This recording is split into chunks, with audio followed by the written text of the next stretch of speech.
Sai Sanjeevani hospital, station road, Sitapur. Sitapur का पहला multi speciality hospital, जहां आपको जनरल फिजिशियन, हड्डी रोग, स्त्री रोग, जनरल सर्जरी, नाक कान गला और न्यूरो के डॉक्टर उपलब्ध हैं। साई संजीवनी में आयुष्मान कार्ड धारकों का मुफ्त इलाज और टीपीए कार्ड धारकों के लिए कैशलेस सुविधा उपलब्ध की गई है। हॉस्पिटल में आईसीयू, वेंटिलेटर, बाईपैप व डायलिसिस की सुविधा भी उपलब्ध है।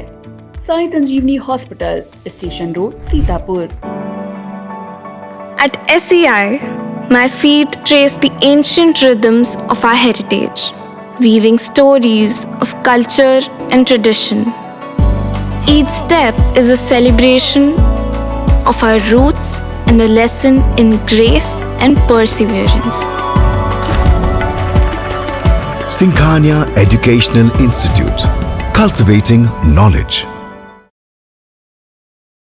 मोदी सरकार ने सांसदों का वेतन बढ़ाया, लेकिन सांसदों को रास नहीं आया, पर विरोध जो कर रहे हैं वो हमारे साथ मौजूद हैं। धौरहरा से समाजवादी पार्टी के सांसद आनंद भदौरिया ने इस बढ़ोतरी का विरोध किया है और इसके जवाब में एक तर्क दिया है कि जिस क्षेत्र से वो चुनकर आते हैं उस क्षेत्र के लिए सरकार को क्या करना चाहिए, न कि ये वेतन बढ़ाना चाहिए। आपने इसका विरोध किया है, आखिर क्यों? देखिए, 10 महीने हम लोगों को निर्वाचित हुए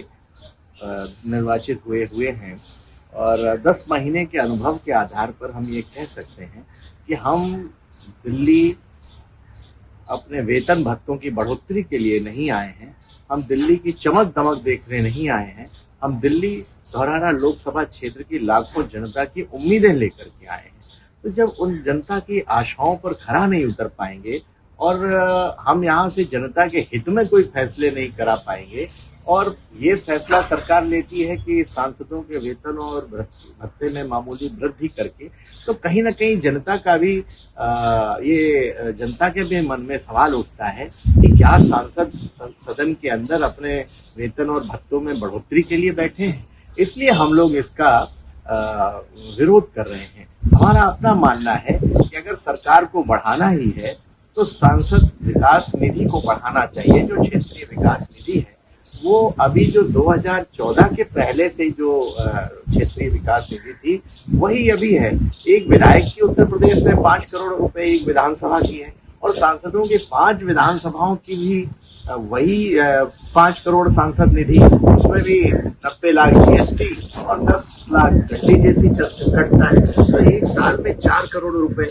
अगर आप नाली सहित सीसी बनाइए तो आपका 12 लाख में 100 मीटर बनती है।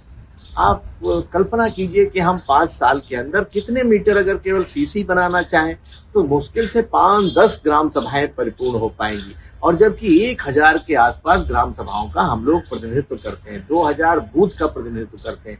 इतना बड़ा क्षेत्र होने के बाद आज सांसद असहाय हैं। जनता विकास चाहती है। जनता ने इसलिए चुनकर थोड़ा भेजा है कि आप जाइए सदन के अंदर भाषण दीजिए और कैंटीन में चाय नाश्ता करिए और दिल्ली की हवा खाइए और फिर चले आइए अपने क्षेत्र में। इसलिए जनता ने भेजा है कि आप यहाँ लड़ाई लड़िए, विकास के मुद्दों पर जनता के विकास के लिए लड़ाई लड़िए। इसलिए तो हम लोग कह रहे हैं कि सांसद विकास निधि, क्योंकि सांसद के पास और तो कुछ है नहीं। हमारे पास केंद्रीय योजनाओं की मॉनिटरिंग करना है, जिले में जो दिशा की बैठक होती है 3 महीने पर, उसमें मॉनिटरिंग करना है। जिला योजना में जो हस्तक्षेप जनप्रतिनिधियों का होता था वो भी वर्तमान भारतीय जनता पार्टी उत्तर प्रदेश की सरकार ने खत्म कर दिया। अब सीधे सेंट्रलाइज सरकार का ही बजट हो गया, जिला योजना का कोई अपना बजट नहीं रह गया। आखिर जिलों में और क्षेत्र में विकास कैसे होगा? तो इसलिए मैं कहना चाहता हूं कि सांसद विकास निधि कम से कम विधायकों के हिसाब से ही 5 विधानसभा क्षेत्रों के हिसाब से 25 करोड़ करनी चाहिए, जिससे कुछ क्षेत्र का विकास हो सकता है। अच्छा, एक ये भी उठता है सवाल, तमाम लोग ये सवाल उठाते हैं कि नहीं साहब, वो सांसद निधि नहीं बढ़ना चाहिए, उसमें बड़ा घोटाला होता है और सांसद लोग और विधायक लोग अपना बंदरबाट करते हैं निधि में कमीशन के नाम पर। तो हमारा अपना मानना है कि ठीक है, सरकार निधि भी समाप्त कर दे, लेकिन विकास की कोई और योजना ले आए। जैसे प्रधानमंत्री ग्रामीण सड़क योजना चल रही है, PMGSY 4 की अभी गाइडलाइन सरकार ने जारी की। उसके अंतर्गत अगर किसी कच्ची सड़क पर खड़ंजा भी लगा है तो वो सड़क नहीं बन सकती। अब बताइए कोई गांव की ऐसी सड़क रह गई जिसपे खड़ंजा न लगा? शायद ही कोई एक आधी बिना खड़ंजे वाली सड़क बची होगी। अब ये करते हैं, मानक है कि 2011 की जनगणना के अनुसार 500 आबादी और 250 आबादी एक्सेप्शनल में, 500 सामान्य में लेते हैं। क्या 2011 की जनगणना और 2025 की आपने ऐसा मानक लगा दिया कि कोई सड़क नहीं बन सकती? आपने कह दिया कि गांव अगर किसी छोर से जुड़ा होगा तो वो नहीं जोड़ा जा सकता। अब गांव के रास्ते अलग अलग हैं। मान लीजिए आप अपने गांव के पूरब आपका रास्ता होता है तो आप लखीमपुर चले जाते हो, पश्चिम रास्ता है तो आप सीतापुर आते हो। तो लखीमपुर अगर आपको जाना है तो आप उस रास्ते का थोड़ा उपयोग करोगे। इसलिए गांव तो दोनों तरफ से जो मुख्य मार्ग गांव के होते हैं उनसे जुड़ना चाहिए। आपने वो भी लगा दिया कि अगर किसी भी योजना में कभी वो सड़क जुड़ी होगी। और प्रधानमंत्री ग्रामीण सड़क योजना एक इतनी अच्छी योजना है। प्रधानमंत्री स्वर्गीय अटल बिहारी वाजपेयी जी के समय में आदरणीय नितिन गडकरी जी लेकर के आए थे और बहुत शानदार, आपने भी देखा होगा, सड़क PMGSY की बनती है। ऐसा लगता है कि हम एक्सप्रेसवे की सड़क पर चल रहे हैं, जहां जहां PMGSY की सड़कें बनी हुई हैं।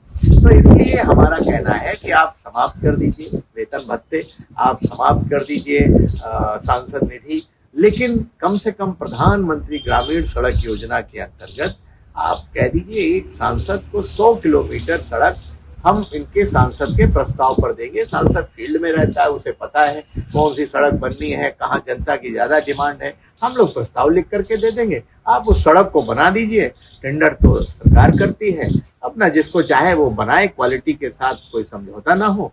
तो इसलिए हम लोग चाहते हैं क्षेत्र का विकास करना। आप क्षेत्र के विकास का कोई साधन हमें दे दीजिए, कम से कम हम लोग चुन करके आए हैं तो जनता के बीच में हम उनकी उम्मीदों पर तो खरा उतरे। इसलिए मैं इस चीज का जो सबसे पहले अगर कोई उपलब्धि हमारी है एक सांसद के नाते तो यही है कि हमने अपना सरकार ने हमारे वेतन में और हमारे भत्तों में वृद्धि कर दी है। तो अब हम जनता के बीच में जाएंगे क्या यही भाषण करेंगे कि 10 महीने में हम एक चीज दिल्ली से लेकर के आए हैं कि अपना वेतन बढ़ा लाए हैं, अपना भत्ता बढ़ा लाए हैं। हालांकि वो इस महंगाई के जमाने में आपको जो वेतन भत्ता मिलता है 24,000 नहीं 24,000 बढ़ा है, 1 लाख पहले मिलता था, सब जोड़ करके लगभग अब 2 लाख रुपए मिलेगा। लेकिन मैं इस दिल्ली के जिस आवास में रह रहा हूँ कहने के लिए तो ये फ्री है, लेकिन 50,000 रुपए महीने इसका खर्चा है। आप पूछोगे कैसे? इसका बिजली का फिक्स चार्ज है, 7,000 रुपए देते हैं। अंदर सोफे से लेके, पंखे से लेकर के, AC से लेकर के, फ्रिज से लेकर के जितना सामान है उसका महीने में हमें किराया देना पड़ता है। बेड, सोफा, हर चीज का किराया देना पड़ता है। और आपका उसके बाद आप सफाई वाला रखिए, आप खाना बनाने वाला रखिए और आप सब व्यवस्था करिए। दिल्ली में लोग आते जाते, अन्य दलों के भी रहते हैं, अपने दल के भी लोग आते जाते रहते हैं, मिलने वाले लोग आते जाते रहते हैं, क्षेत्र के लोग आते हैं, पूरे उत्तर प्रदेश के लोग आते हैं। तो सब आप खर्चा जोड़ दो तो 50,000 रुपए महीने इसका खर्चा है। आपका आना जाना क्षेत्र में न्योता है, डीजल है। मैं तो एक दिन क्षेत्र में निकलता हूँ, 300 किलोमीटर गाड़ी चलती है, 2 गाड़ी से चलते हो आप, 600 किलोमीटर गाड़ी चली तो कम से कम आपका 60 लीटर डीजल हो गया। 6,000 का तो एक दिन में डीजल खर्च हो गया। तो अगर महीने में 20 दिन क्षेत्र में रहे तो 1,20,000 तो केवल डीजल हो गया। ड्राइवर अलग, स्टाफ अलग सारा आपका, और उसके बाद उनका रहने खाने का अलग इंतजाम करना, क्षेत्र में न्योता अलग देना, बीमारी और उसमें कमजोरी में अलग मदद करना, लोगों की छोटी छोटी जरूरतें हैं। मैं नहीं कह सकता आपके कैमरे पे, लेकिन लोगों की मदद करनी पड़ती है। तो मैं तो जब से सांसद बना हूं तब से कर्जे में आ गया हूँ। अब आप बताओ, मैं तो सोचता था कि नहीं बिल्कुल ईमानदार रहूंगा, 1 रुपया कहीं भ्रष्टाचार का नहीं वो करूंगा, लेकिन अब आप बताओ क्या बिना भ्रष्टाचार के आप ये खर्चा चला पाओगे? जब तक आप कहीं कोई बेईमानी नहीं करोगे क्या ये खर्चा चलेगा आपका? या तो कर्जा लेकर के फिर आप कर्जे में चले जाओ, बाद में नीलामी हो जाएगी। तो मेरा कहने का मतलब है हम ये तो चीज करनी पड़ती है। जब आप सामाजिक जीवन में है, राजनीतिक जीवन में है तो आपको करना है। लेकिन सवाल ये उठता है कि अगर आप सांसद निधि नहीं बढ़ाओगे, अगर आप कोई विकास का साधन नहीं दोगे, तो सांसद केवल यहाँ बैठ करके दिल्ली की हवा खा करके चले जाएं तो कहीं ना कहीं ये जनता के प्रति भी हमारी बेईमानी होगी और हमारे अपने प्रति भी कि हम आखिर करने क्या आए हैं, किस लिए सांसद बने हैं हम लोग। इसलिए क्योंकि आप जब क्षेत्र में जाते हैं और बहुत कुछ करने का मन होता है कि लेकिन अंदर से साधन सीमित है, संसाधन सीमित है, उस सीमित संसाधन में आखिर क्या करें।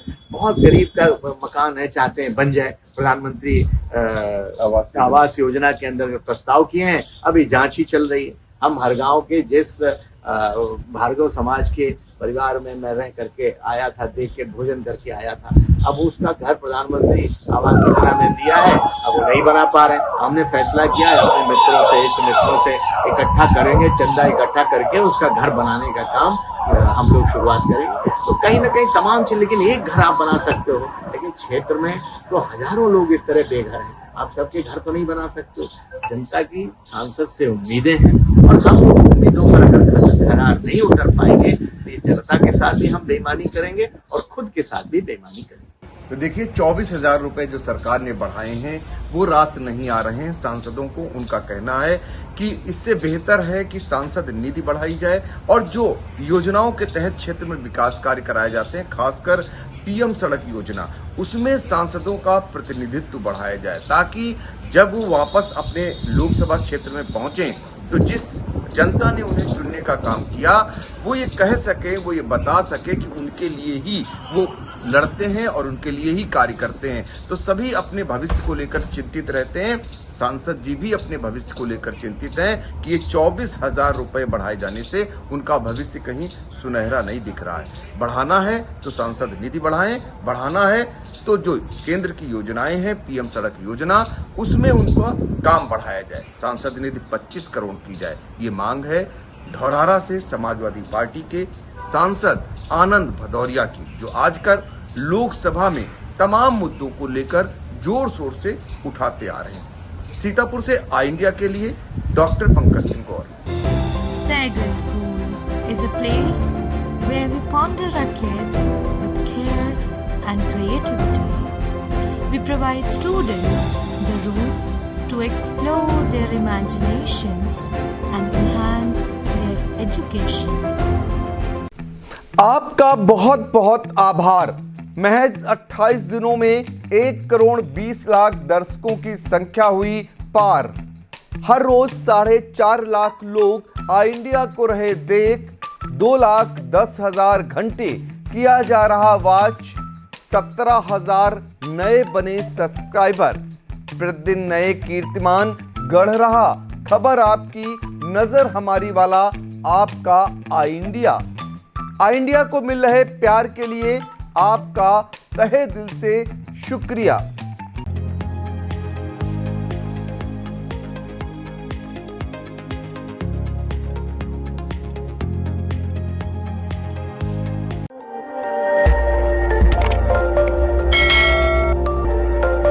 खबर आपकी, नजर हमारी। देखते रहिए आई इंडिया।